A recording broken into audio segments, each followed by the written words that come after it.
இசை அமைப்பாளர் கங்கை அமரன் வாழ்க்கை வரலாறு. வாங்க வீடியோவுக்குள்ளே போவோம். தேனி மாவட்டத்தில் உள்ள பண்ணைபுரம் என்ற கிராமத்தில் டேனியல் ராமசாமி சின்னத்தாய் தம்பதிக்கு கடைக்குட்டி மகனாக பிறந்தவர்தான் கங்கை அமரன். இவரது இயற்பெயர் அமர் சிங். இவருடைய மூத்த அண்ணன் பாவலர் வரதராஜன் பொது உடைமை இயக்க மேடைகளில் பாடல்களை இயற்றி பாடும் இசைக்குழுவை நடத்தி வந்தார். அந்த இசைக்குழுவில் அவரது இன்னொரு அண்ணன் பாஸ்கர் தபேலா வாசிக்க, சின்ன அண்ணன் இளையராஜா என்கிற ராசையா பெண் குரலில் பாடுவார். மூன்று அண்ணன்களும் மேடையில் புகழ் பெறுவதை பார்த்து வளர்ந்த கங்கை அமரன் தானும் மேடைகளில் பாடி புகழ் பெற வேண்டும் என்று விரும்பினார். அதற்காக தினமும் பயிற்சி எடுத்து கொண்டார். இளையராஜாவுக்கு 14வது வயதில் மகரக்கட்டு வந்தது. அதாவது அவருக்குள் இருந்த பெண் குரல் மறைந்து ஆண் குரல் வெளிப்பட்டது. இதனால் இளையராஜாவுக்கு பதில் பெண் குரலில் பாட கங்கை அமரனுக்கு வாய்ப்பு வந்தது. 7ஆம் வகுப்பு படிக்கின்ற போது 12 வயதில் பாடுவதற்காக மேடை ஏறிய கங்கை அமரன் தொடர்ந்து பொது உடைமை இயக்க மேடைகளில் பாடி வந்தார். கங்கை அமரனின் பண்ணைபுரம் கிராமத்திற்கு மலேரியா இன்ஸ்பெக்டராக வந்த சின்னச்சாமி என்கிற பாரதி ராஜா இவர்களின் இசை திறமையை கண்டு வியந்ததுடன் தனது நாடகத்தில் அவர்களை பயன்படுத்தி கொண்டார். காலம் காலமாக நாடகத்திற்காக பயன்படுத்தும் பாடலை பயன்படுத்துவதற்கு பதிலாக இளையராஜாவின் இசையில் கங்கை அமரன் ஒரு பாடலை எழுத அந்த பாடலை மேடையில் அரங்கேற்றினார். முதலில் பாரதி ராஜாவின் நாடகத்திற்கு இளையராஜா இசையில் பாடல் எழுதி பாடகராக தனது திறமையை வெளிப்படுத்தியவர் கங்கை அமரன். அதன் பிறகு சினிமாவில் நடித்து புகழ் பெறுவேன், உங்களையும் அழைத்து செல்கிறேன் என்று பாரதி ராஜா வேலைக்கு குட்பை சொல்லிவிட்டு சென்னைக்கு சென்றுவிட, இவர்கள் பொது உடைமை இயக்க மேடைகளில் பணி செய்ய தொடங்கினர். பொது உடைமை இயக்க தலைவர்களில் ஒருவரான சங்கரையாவின் அண்ணன் மகன் ஆர் செல்வராஜ் பத்திரிகைகளில் கதை எழுதி வந்தார். அவருடைய நட்பு கிடைத்ததும் அவரும் சினிமாவுக்கு முயற்சி செய்வதை அறிந்து மகிழ்ந்தனர். சென்னையில் 2 நண்பர்கள் சினிமாவுக்கு முயற்சி செய்யும்போது நாமும் முயற்சி செய்யலாம் என்று அண்ணன் பாஸ்கர், இளையராஜா இருவரும் முடிவு செய்ததும் அவர்களுடன் புறப்பட்டு வந்தார் கங்கை அமரன்.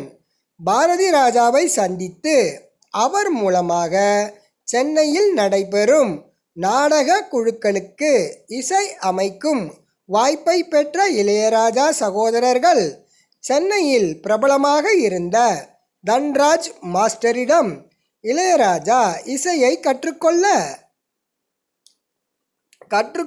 சென்று அவர் மூலமாக தட்சிணாமூர்த்தி, தேவராஜ், பாபுராவ், அர்ஜுன், மலையாள இசை அமைப்பாளர்கள் என பலரிடம் கிட்டார் வாசிக்க சென்றார்கள்.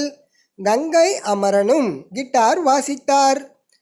சின்சியராக இருக்கும் சிஷ்யன் இளையராஜாவுக்கு இசைத்துறையில் சிறந்து விளங்கும் MS விஸ்வநாதனிடம் உதவியாளராக சேர்த்துவிட எண்ணிய தன்ராஜ் மாஸ்டர் அவரை சந்திக்க வந்த இசையமைப்பாளர் GK வெங்கடேஷிடம் அதாவது இளையராஜாவை MS விஸ்வநாதனிடம் சொல்லி சேர்த்துவிடு என்று கூறியிருக்கிறார். அதற்கு இளையராஜா எம்.எஸ். விஸ்வநாதனிடம் வேண்டாம். அவரிடம் நிறைய பேர் அசிஸ்டண்டாக இருப்பார்கள். அதனால் என்னால் முழுமையாக தொழில் கற்றுக்கொள்ள முடியாது. அதனால் இவரிடமே சேர்ந்து கொள்கின்றேன் என்று கூறியிருக்கிறார் இளையராஜா. இளையராஜா கூறியதை கேட்டு மகிழ்ச்சி அடைந்த இசையமைப்பாளர் ஜி.கே. வெங்கடேஷ் இளையராஜாவை உடனே தன்னுடன் சேர்த்து கொண்டார். தான் பணிபுரியும் படங்களில் இளையராஜாவுக்கு முக்கியத்துவம் கொடுத்து அவரையே எல்லா வேலைகளையும் செய்ய வைத்து அவரை தயார்படுத்தினார்.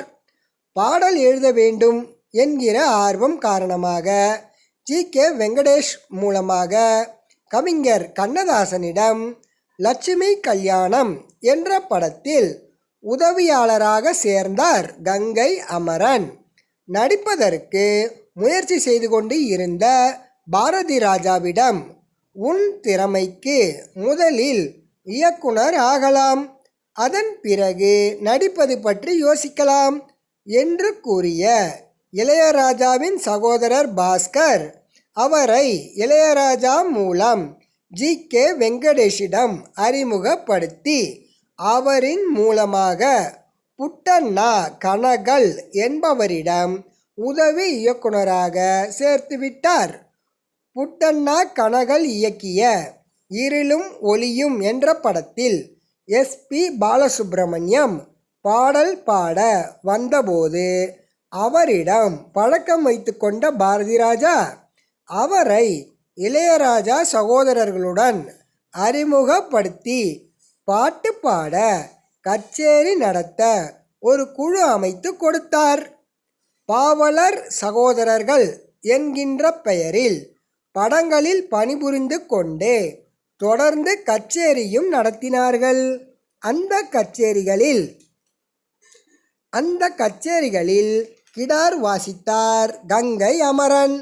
சங்கரையாவின் அண்ணன் மகன் ஆர். செல்வராஜ் பஞ்சு அருணாச்சலத்திடம் உதவியாளராக சேர்ந்து ஒரு கட்டத்தில் அவர் கதையை அன்னக்கிளி என்ற பெயரில் படமாக தயாரிக்க முடிவான போது அதில் புதிய இசை அமைப்பாளரை அறிமுகப்படுத்த நினைத்த பஞ்சு அருணாச்சலத்திடம் இளையராஜாவை அழைத்து சென்று அறிமுகப்படுத்தி அவருக்கு இசை அமைக்கும் வாய்ப்பை பெற்றுத்தந்தார். ஆர். செல்வராஜ் அன்னக்கிளி படத்திற்கு முன்பு 2 படங்களுக்கு இசையமைக்க ஒப்பந்தமானார் இளையராஜா. அதில் ஒரு படத்தில் ஜெமினி கணேசன் கதாநாயகன். டி.ஆர். ரகுநாத் இயக்கும் அந்த படத்திற்காக இளையராஜா இசையில் 2 பாடல்கள் பதிவு செய்யப்பட்டது. அதில் டி.எம். சௌந்தரராஜன் பாடிய ஒரு பாடலை கங்கை அமரன் எழுதியிருந்தார். அந்த படத்தின் படப்பிடிப்பு நடைபெறவில்லை. அதன் பிறகுதான் அன்னக்கிளி திரைப்படம் இளையராஜாவுக்கு கிடைத்தது. அன்னக்கிளி படத்தின் வெற்றி இளையராஜாவை புகழின் உச்சிக்கே கொண்டு சென்றது. தொடர்ந்து அவர் படங்களுக்கு கிடார் வாசித்து வந்தார் கங்கை அமரன். பாரதி ராஜா 16 வயதினிலே படத்தின் மூலம் இயக்குனராக அறிமுகம் ஆனபோது அந்த படத்தின் பாடல் மெட்டு ஒன்றுக்கு டம்மி வார்த்தைகளை கங்கை அமரன் எழுதி இருந்தார். அந்த வார்த்தைகளை பார்த்த இயக்குனர் பாரதி ராஜா அந்த வரிகளையே பயன்படுத்தி கொள்ளலாம் என்று செந்தூரப்பூவே செந்தூரப்பூவே பாடலை ஜானகி குரலை கொண்டு பதிவு செய்தார். அந்த பாடல் 25வது தேசிய விருதில் சிறந்த பாடகிக்கான தேசிய விருதினை எஸ். ஜானகிக்கு பெற்றுத்தந்தது. திரைப்படத்தின் முதல் பாடல் மூலம் திரை உலகை கவனிக்க வைத்தவரானார் கங்கை அமரன்.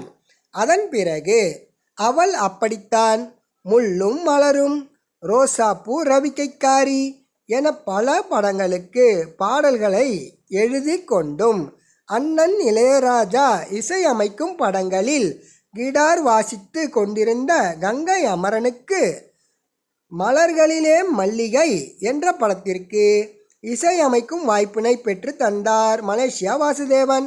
அவரது நண்பரும் பாடகரும் ஆனவர். ஆனால் அந்த படம் பாதியிலேயே நின்றுவிட்டது. அதன் பிறகு எம்.ஏ. காஜா இயக்கத்தில் விஜயன் ஷோபா நடித்த ஒரு விடுகதை ஒரு தொடர்கதை படத்திற்கு இசையமைத்தார் கங்கை அமரன். அந்த படம்தான் இசையமைப்பாளராக கங்கை அமரனுக்கு முதல் படம்.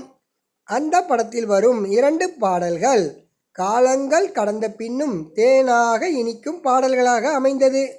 அதன் பிறகு கே.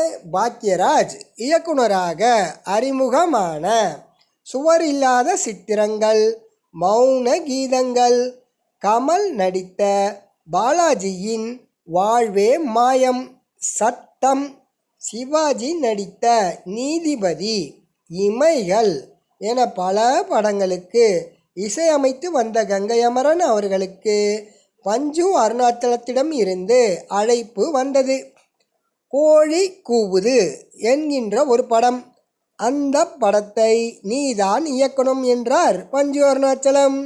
கூடவே இளையராஜாவும் அமர்ந்திருந்தார். தனியாக இசையமைக்கப் போவதாக செய்தி வந்தபோது எதிர்ப்பு தெரிவித்த அண்ணன் இளையராஜா படம் இயக்க வேண்டும் என்கின்ற போது துணையாக இருக்கிறாரே என்று ஆச்சரியப்பட்டார் கங்கை அமரன்.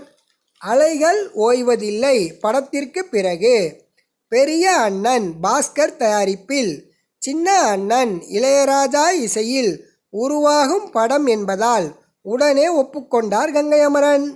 கதை எழுதியது கிடையாது, படப்பிடிப்பை வேடிக்கை பார்த்தது கிடையாது. ஆனாலும் படம் இயக்க களம் இறங்கினார்.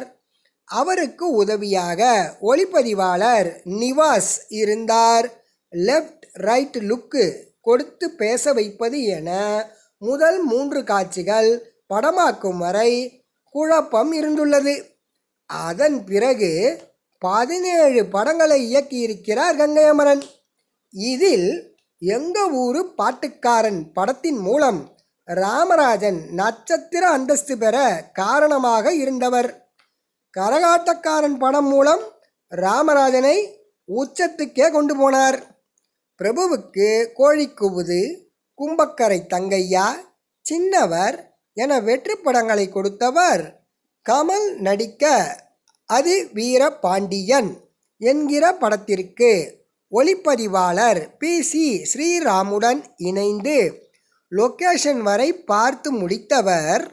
சின்னவர் படம் ஓடாது என்கின்ற தவறான கணிப்பு படம் வெளியாகும் முன்பே இருந்ததால் அதி வீர பாண்டியன் படத்தை இயக்கும் வாய்ப்பை இழந்தார்.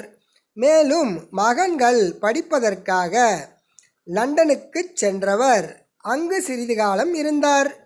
பிறகு சென்னை வந்து 3 ஆண்டுகள் அண்ணன் இளையராஜாவின் கூடவே இருந்து அவரது நிகழ்ச்சிகளை கவனித்து கொண்டார். அப்போது ஸ்ரீதர் படத்திற்கு வந்த முன்பணத்தை கூட அவர் பெறவில்லை. இளையராஜாவின் நிகழ்ச்சிகளை கவனித்து வந்தாலும் பாடல் எழுதுவதை அவர் நிறுத்தவில்லை. அவரின் பாடல் எழுதும் திறமையை தொடர்ந்து அங்கீகரித்தவர் பாரதி ராஜா. பாடல் எழுதும்போது வார்த்தைகளில் சில மாற்றங்கள் ஏற்படும் போது இளையராஜாவுக்கும் கங்கை அமரனுக்கும் மனஸ்தாபங்கள் ஏற்படுமாம்.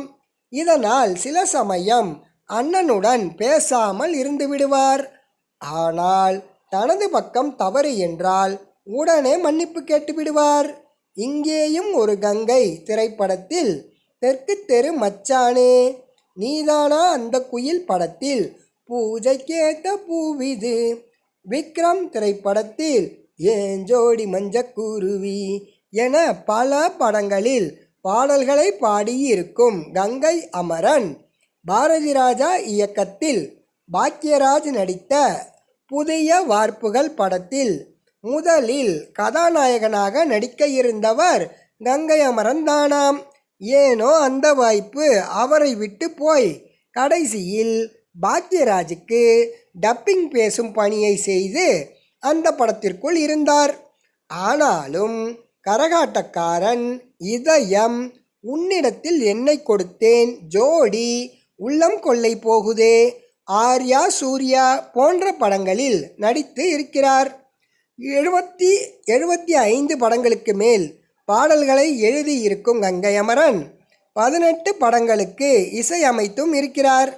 சினிமாவில் ஒரே நேரத்தில் படம் இயக்கி கொண்டும் பாடல்களை எழுதி கொண்டும் திரைப்படங்களுக்கு இசையமைத்து கொண்டும் கச்சேரிகளை செய்து கொண்டும் பாடல்களை பாடிக்கொண்டும் என எல்லா துறைகளிலும் இயங்கிக் கொண்டிருந்த ஒரே நபர் கங்கை அமரன்தான். மணிமேகலை என்பவரை காதலித்து மணந்த கங்கை அமரனுக்கு வெங்கட் பிரபு, பிரேம்ஜி என 2 மகன்கள் உள்ளனர். மூத்த மகன் வெங்கட் பிரபுவை அமெரிக்காவுக்கு அனுப்பி பிஸ்னஸ் மேனேஜ்மெண்ட் படிக்க வைத்தார். ஆனால் அவர் திரைப்படங்களில் நடிக்க ஆரம்பித்து இயக்குனராக சென்னை 28, சரோஜா, மங்காத்தா உட்பட சில படங்களை இயக்கியுள்ளார். சின்ன மகன் பிரேம்ஜியை லண்டனுக்கு அனுப்பி இசையை கற்க அனுப்பி வைத்தார். ஆனால் அவரோ இப்போது சில படங்களில் நடித்து கொண்டிருக்கிறார். கங்கை அமரனின் பாட்டு பிடிக்கும், பாட்டுக்கு மெட்டு போட்டால் பிடிக்கும், பாடலை பாடினாலும் பிடிக்கும், பாடல்கள் கொண்ட படத்தை இயக்கினாலும் பிடிக்கும். மொத்தத்தில் கலகலப்பான பேச்சுக்கும் சிரிப்புக்குமான கங்கை அமரனை எல்லோருக்கும் பிடிக்கும். இந்த வீடியோ உங்களுக்கு பிடிச்சிருந்தா லைக் பண்ணுங்க, ஷேர் பண்ணுங்க, மறக்காம சப்ஸ்கிரைப் பண்ணுங்க நண்பர்களே. அடுத்த வீடியோவில் வேறு ஒரு தகவலுடன் உங்களை சந்திக்கின்றேன். நன்றி.